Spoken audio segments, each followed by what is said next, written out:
தனிப்பட்ட விமர்சனங்கள் ஒரு மனிதர் மேல வருது, தனிப்பட்ட செயல்பாடுகள் ஒரு மனிதர் மேல வருதுன்னா என்னிடத்துல வந்தாலும் அது உண்மையாகவே இருந்தால் அது திருத்திக் கொள்ளக்கூடிய எண்ணம் எனக்கு வரணும். அது யாரா இருக்கட்டும், இதை நீங்க திருத்திக்கோங்க, இது இப்படி நீங்க பேசுறது சரியில்லை, இந்த வார்த்தை நீங்க உபயோகிக்கிறது சரியில்லை, இந்த முறையில இதை சொல்றது சரியில்லை, அல்ல நீங்க இப்படி செய்யக்கூடாது அப்படின்னு ஒரு கண்ணியமான முறையில சொன்னா அதை எடுத்துக்கொள்ளணும். ஒரு இடத்தில் இல்லாத ஒரு செயலை குறித்து அவர்களை விமர்சித்தால், அவர்களை எதிர்த்தால் அவர் அதை கணக்குறாரா இல்லையோ, அல்லாஹ் அதற்குரிய நீதியை வாங்கி தராமல் அது மீன் அல்லாஹ் விட மாட்டான்.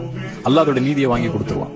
விமர்சனங்கள் இல்லாம வாழ முடியாது. அதை எப்படி மார்க்கம் கையாள சொல்லுதோ, அல்லாஹ்வுடைய திருப்தியை நாடி ஒரு செய்யறதுனால உலகமே விமர்சித்தாலும், மனிதர்கள் எல்லாம் ஒண்ணு சேர்ந்து உங்களுக்கு நல்லது செய்ய நினைச்சாலும் அவன் நாடணும்ல. மனிதர்கள் எல்லாம் ஒண்ணு சேர்ந்து உங்களுக்கு ஒரு கெடுதல் செய்ய நாடினாலும் என்ன செஞ்சிட முடியும்?